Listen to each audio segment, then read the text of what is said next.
Hola mi querido amigo, qué alegría poder hablar contigo, saludarte y poder comentar la lección de la escuela sabática para esta semana. Es la tercera lección del trimestre para el 16 de enero del año 2021.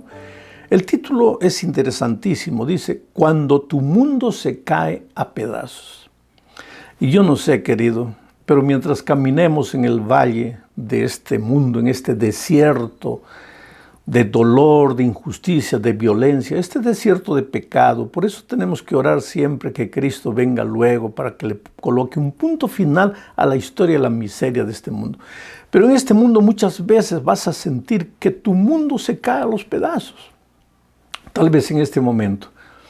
Porque mira, yo estoy aquí, no veo tu rostro, pero sé que estás ahí.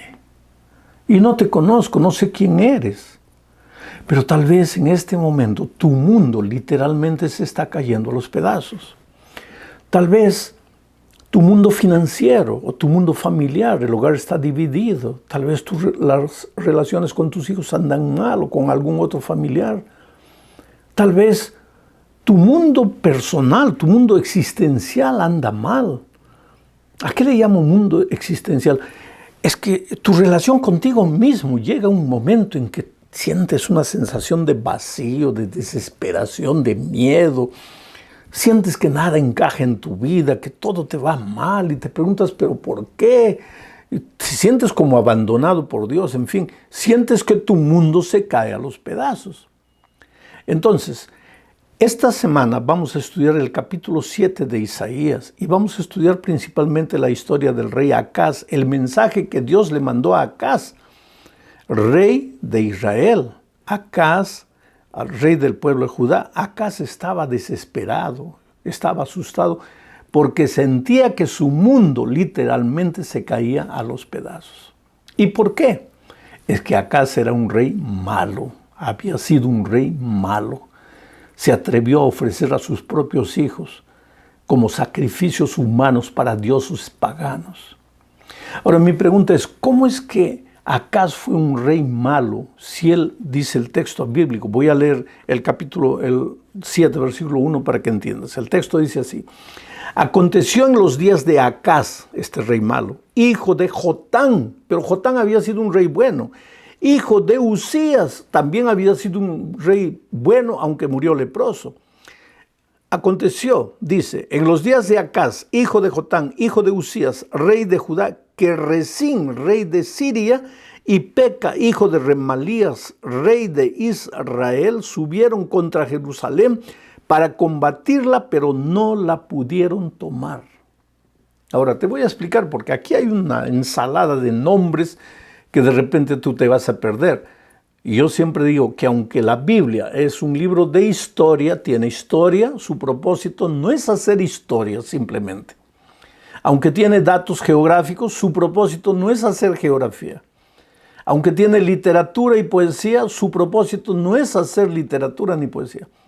Y ni siquiera es el propósito de la Biblia hacer teología, aunque tiene teología. El propósito de la Biblia es traer el mensaje de Dios para ti, para decirte, hijo, aunque tu mundo se esté cayendo a los pedazos, yo estoy aquí, yo te amo. Yo no soy indiferente a ti. Y no importa que te hayas ido de mí, no importa que me hayas negado, no importa que hayas vivido como sea, pero si estás desesperado, yo estoy aquí, yo te puedo ayudar. Yo estoy presente en tu vida. Es solo abrir los ojos y mirarme. Es solo arrepentirte, reconocer la vida errada que has vivido y volver tus ojos para mí. Y yo estoy listo a extenderte la mano. Bueno, entonces, el mensaje que Dios le mandó al rey Acaz a través de Isaías es un mensaje que te sirve para ti también hoy. Pero para esto hay que conocer un poco la historia y te voy a explicar todo el contexto para que tú entiendas. El pueblo de Dios estaba dividido en dos reinos. 10 se habían ido a Samaria, al norte, y eran conocidos como el pueblo de Efraín, el reino del norte, el pueblo de Israel, en fin, 10 en el norte, en Samaria. En Jerusalén se habían quedado 2, la tribu de Judá y la tribu de Benjamín. Y ellos son conocidos como el reino del sur, el reino de Judá el pueblo de David, el pueblo de Jerusalén, dos grupos, el reino del norte, el reino del sur, Israel y aquí abajo Judá. En lugar de reconocer que eran hermanos, vivían peleando. Especialmente el reino del norte, Efraín, Israel, atacaba al reino del sur. En varias ocasiones lo había atacado, no le había ido bien. Ahora, ¿qué había pasado? El rey del norte, de Israel, o de Efraín, como quieras llamarle, que se llamaba Peca, acabé de leer el texto bíblico, se llamaba Peca, hijo de Remalías. Este rey, al no poder derrotar a Judá, ¿qué hizo? Se alió con Siria. Y el rey de Siria en estos momentos era nada menos que Rezín. Capital de Siria, Damasco. Entonces, Rezín y Peca, rey de Asiria, rey de Israel, de Efraín, se habían asociado y estaban viniendo contra Judá. ¿Y quién gobernaba Judá? El rey Acaz, rey malo, rey que había abandonado a Dios, rey que estaba ahora desesperado, porque así somos los seres humanos. Nos alejamos de Dios, vivimos como queremos, hacemos lo que queremos, pero cuando viene el peligro, cuando viene el desempleo, cuando viene la enfermedad, cuando viene la crisis, ahí, Dios mío, ¿dónde estás? Y Dios siempre está en el mismo lugar donde siempre estuvo, querido. Vuelvo a repetir una vez más, Dios nunca te abandona. Somos nosotros los que abandonamos a Dios y nos metemos en problemas. Y después no sabemos qué hacer. Entonces dice el texto bíblico que el pueblo de Judá, el rey Acaz y todo el pueblo, sus colaboradores en el gobierno, comenzaron a temblar como los árboles cuando el viento fuerte sopla.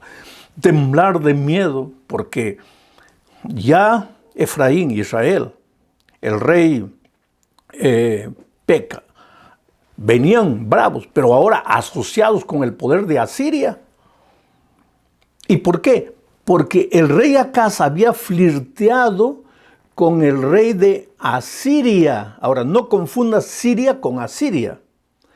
Siria, capital Damasco. Asiria, capital Babilonia. El rey de Siria en los días de Isaías era Rezín, que se había asociado con el rey Peca de las tribus del norte y venían ahora contra. Pero ¿por qué venían contra Judá? Porque Judá había flirteado con Asiria, sin saber que más tarde, Asiria vendría y los llevaría cautivos. Pero en fin, ahora estaban temblando como los árboles cuando el viento sopla. ¿Y qué hace Dios? Dios no es indiferente, querido, a los seres humanos. Por más malos que hayan sido, Dios no es indiferente. Nunca es indiferente contra el dolor humano. El problema es que Dios no puede intervenir en las vidas sin permiso de los seres humanos. Él no puede derrumbar la puerta de tu corazón y entrar a tu vida y arreglar tu vida. Tú tienes que abrir. Él toca la puerta. Pero si tú no quieres, ¿qué puede hacer Dios? Entonces entramos a la segunda parte de este estudio. En esta segunda parte vemos que Dios manda un mensaje para el rey Acaz, que está temblando con miedo de la coalición de Siria con Israel y que venían ahora para destruirlos. Ahora, es interesante, voy a volver un poquito a la primera parte, porque el texto dice, voy a leer de nuevo el texto, dice así, versículo 1, aconteció en los días de Acaz, hijo de Jotán, hijo de Usías, rey de Judá, que Rezín, rey de Siria, y Peca, hijo de Remalías, rey de Israel, subieron contra Jerusalén para combatirla, pero no la pudieron tomar.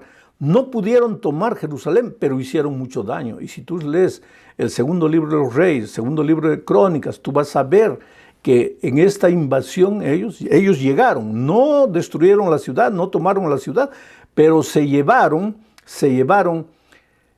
mataron 120,000 hombres de los judíos y se llevaron 200,000 cautivos. Después un profeta le dijo a Israel que devuelva a los cautivos y ellos volvieron.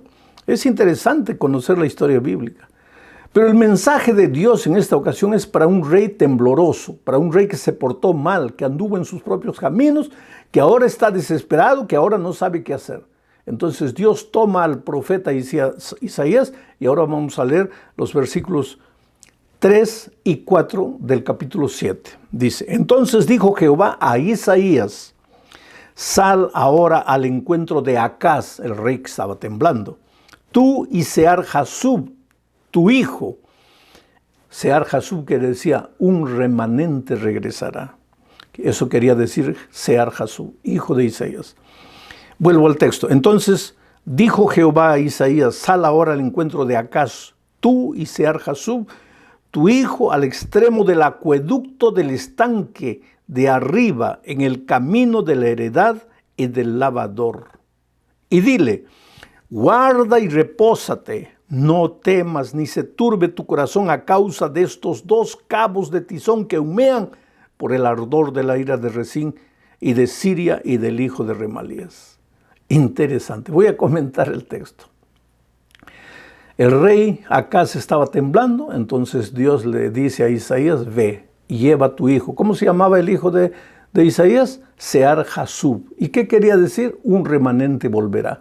Quiere decir, Dios estaba recordándole que al rey Acaz y a todo el pueblo de Israel, que era un pueblo pecaminoso también porque andaba en los caminos del rey, a través del nombre de Sear-Jasub, que quería decir un remanente volverá, Dios les estaba diciendo, aunque el pecado quiera meterse a la iglesia, aunque muchos de mi pueblo se vayan por sus propios caminos, siempre en todos los tiempos yo tengo un pequeño remanente de hombres y mujeres fieles, hombres y mujeres que no se dejan contaminar por el pecado.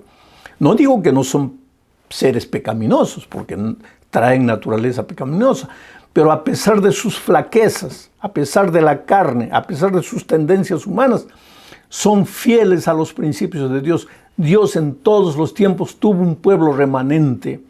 Oh querido, tú y yo debemos hacer una oración a Dios. Señor, ayúdanos a formar parte de ese remanente fiel, que a pesar de nuestras luchas, de nuestra propia humanidad, busquemos tu rostro todos los días para formar parte de ese lindo remanente, de ese remanente que te espera con fe. Bueno, Isaías se dirigió. Ahora hay una parte de este texto que quiero leer de nuevo y te voy a ir explicando. Dios le dijo a Isaías, ve hasta el fin del acueducto de arriba.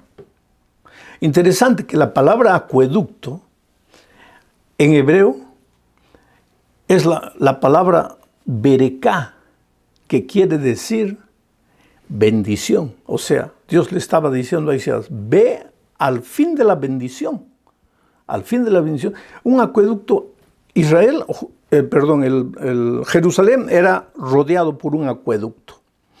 Ese acueducto llevaba vida, llevaba agua, llevaba gracia, llevaba salvación al pueblo, porque si no el pueblo se moriría de sed. Pero en algún punto del acueducto, el pueblo tenía que abrir la llave para tomar el agua, para sacar el agua, para recibir el agua. Es interesante que Dios le dice a Isaías, ve, lleva a tu hijo y ve al fin del acueducto, o sea, donde el pueblo se concentra para recibir el agua. Y acueducto, en hebreo, vuelvo a repetir, es la palabra bereká. Ve al fin del canal de las bendiciones. ¿Y dónde es el canal de las bendiciones? ¿Dónde es el fin del canal de las bendiciones? El territorio de la bendición, el Señor Jesucristo. Es interesante esto. Dice, ve al acueducto del estanque que está encima, que está arriba. Y la palabra hebrea para arriba significa altísimo. Es usado 18 veces en el Antiguo Testamento, el Altísimo, para referirse a Dios como Altísimo. O sea, todo esto quiere decir una cosa. Dios le estaba diciendo a Isaías, te vas a encontrar con el rey Acaz que está desesperado, que está temblando, pero te vas a encontrar con él en el lugar de la bendición, en el lugar donde yo estaré presente, más adelante en la persona del Señor Jesucristo, al lugar del Dios Altísimo. Ahí te vas a encontrar con el rey tembloroso, pecador. Oh querido, Por eso, cuando tu mundo se cae a los pedazos, cuando no sabes qué hacer, ve al territorio de la bendición. Y el territorio de la bendición es el Señor Jesucristo. Ve a Él, entrégale tu vida, ábrele tu corazón. Y aunque sientas que tu mundo se viene encima de ti, llora arrepentido a los pies de Jesucristo. ¿Y cuál era el mensaje que Isaías le iba a dar al rey tembloroso? Le dice, guarda y repósate, guarda. Esto significa reflexiona, para, no corras, para un poco y medita en lo que has hecho. ¿Por qué el peligro te está acercando? Es que tú te has separado de Dios. Repósate, calma. No trates de solucionar el problema con tus propias manos. ¿Y por qué le dice eso? Porque estaba queriendo, el rey Acaz estaba queriendo hacer alianza con Asiria para luchar contra Siria y contra Israel. Pero Dios le dice, para, reflexiona, calma, escucha mi voz. ¿Y cuál es la voz? ¿Cuál es el mensaje? El mensaje es, guarda y repósate, no temas, ni se turbe tu corazón a causa de estos dos cabos de tizón que humean. Mira, ¿cómo se refiere Dios a Siria e Israel que se habían juntado? ¿Cómo les llama? Dos cabos de tizón que humean. Oh, querido, tus enemigos pueden ser los más terribles. Tú puedes pensar, no, yo no voy a poder, estoy derrotado, estoy fracasado. La pandemia puede ser, el desempleo, la deuda, tus enemigos pueden venir con todo encima de ti. Para Dios dice, todos esos tus enemigos son como dos cabos que humean, ni siquiera dos cabos, dos tizones que arden, porque si arden te harían algún daño. Son dos cabos, dos pedazos de tizón que humean. Están derrotados por tu Dios, querido, porque tu Dios no conoce fracaso. Me vas a decir, yo oro, yo clamo, yo le pido a Dios, pero mis enemigos... Oh, querido, cuando tú le pides a Dios y Dios parece que no te responde, hay dos razones. Tú le estás pidiendo a Dios cualquier cosa, pero estás lejos del territorio de la bendición. Entonces, ¿cómo la bendición te va a caer? Y la segunda razón, tú le pides a Dios y estás en el territorio de la bendición, pero parece que Dios demora porque lo que le estás pidiendo es poquito. Dios quiere darte más. Calma, espera, reposa, confía en la palabra de Dios. Este año Dios puede hacer maravillas en tu vida, pero ten seguridad de dos cosas. Primero, que estés en el territorio de la bendición. Al final del acueducto, donde se abre la llave, donde fluye la bendición. Y segundo, que debes tener calma y paciencia para esperar en las promesas divinas. Bueno, seguimos adelante. Ahora, Dios, porque Dios es tan bueno, querido. Dios le dice a través de Isaías al rey Acaz, pídeme una prueba. No te estoy mandando solo la palabra, yo soy aquí. Te estoy diciendo, pídeme una prueba. En el cielo, en la tierra, pídeme una prueba y yo te voy a demostrar, yo voy a hacer lo que tú me pides para demostrarte que tus enemigos no te van a derrotar. ¿Y sabes lo que el rey Acaz dice? No, ¿cómo voy a tentar a Dios? ¿Cómo le voy a pedir una prueba? Pero querido, aquí con relación a pruebas hay dos cosas. No le pidas a Dios prueba, si Él no te ha dicho pruébame. Pero a Acaz, Dios le estaba diciendo a través de Isaías, pídeme una prueba.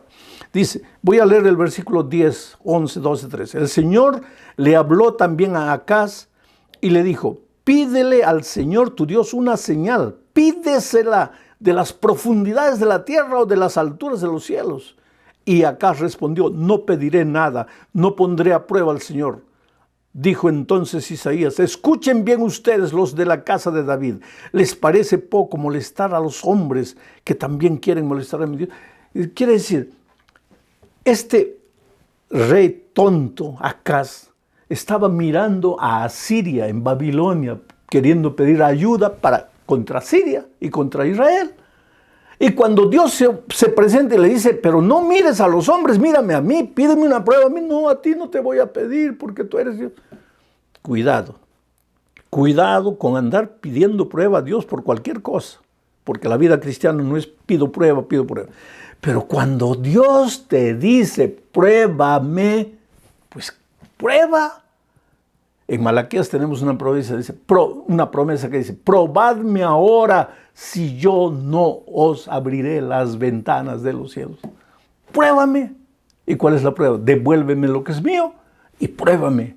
Y vas a ver si yo no te muestro que yo soy Dios, dueño del cielo y de la tierra. Entonces, como el rey no quiso pedir prueba, Dios mismo le habló a través de Isaías. El versículo 7:14 dice, por tanto, el Señor mismo os dará señal, ya que tú no pides, el Señor mismo os dará señal. He aquí que la Virgen concebirá y dará a luz un hijo y llamará su nombre Emmanuel. He aquí que la Virgen concebirá. ¿Y de qué estaba hablando aquí? Estaba hablando del nacimiento del Señor Jesucristo. ¿Cómo qué? Como una prueba, el nacimiento virginal. Esto es imposible. Es imposible. Como si yo te dijera, estoy embarazado. ¿Cómo que embarazado? Si yo soy hombre, ¿cómo me voy a quedar embarazado? Eso es imposible. Es imposible. Y en los tiempos del pueblo de Judá, que una virgen que no había conocido varón dijera, estoy embarazada, eso era imposible. Desde el punto de vista científico, imposible. Pero Dios le estaba diciendo, ya que tú no quieres pedir una prueba, yo te voy a dar una prueba de que yo soy Dios y de que tú no estás derrotado, tú no estás perdido para siempre. Y la prueba es que una virgen va a concebir y va a dar a luz un hijo. Una virgen que no conoció varón. Y la ciencia no puede probar eso, pero Jesús va a nacer y su nombre será Emmanuel. Y Jesús nació de una virgen. Y los que no creen en la palabra de Dios tratan de encontrar una explicación, pero no pueden. Porque esa fue una prueba, una señal, un milagro, que una virgen quedase embarazada y naciera el niño Jesús. El Señor Jesús, la mayor prueba del poder de Dios, que se hizo hombre. Y ese nombre que le pondrían sería Emmanuel, Dios con nosotros. Dios estuvo con Adán y Eva después que fueron retirados del Edén. En su tristeza, en su dolor, en su culpa, Dios estuvo presente con ellos. Dios estuvo presente con Jacob mientras caminaba al desierto, después de haber engañado a su padre. Dios estaba presente con él. Dios estaba presente con José, aunque estaba en la prisión por su fidelidad a Dios. Dios no lo abandonó. Dios estuvo presente con Daniel en la cueva de los leones. Estuvo presente con los amigos de Daniel en el horno ardiendo. Dios estuvo presente con David en el campo como un pastorcillo. Y Dios estuvo con él presente aquella noche en la cueva donde lloró después de haber entendido la grandiosidad de su pecado. Dios nunca te deja. Jesucristo, Emmanuel, Dios contigo. Aunque hayas vivido como hayas vivido, aunque en este momento estés lejos de Dios, Dios está a tu lado. Tú nunca lo vas a sentir porque estás lejos. Pero Dios no te ha abandonado. Pero sí, como el ladrón en la cruz, en el estertor, en la agonía, dice: Señor, acuérdate de mí. La oración no saldrá de tu boca y la mano de Dios ya te habrá alcanzado. Oh, querido, Dios quiere hacer de tu vida una vida extraordinaria, una vida de milagros. Quiere darte una vida victoriosa, una vejez tranquila. Vuelve tus ojos a Dios, cree en la promesa de Dios, no seas como Acaz, incrédulo. Y aunque Siria, Efraín, Asiria, Egipto y todos los enemigos se reúnan y se junten contra ti, caerán 1000 a tu lado, 10,000 a tu lado, a tu otro lado, pero a ti nada te llegará. Que Dios te bendiga.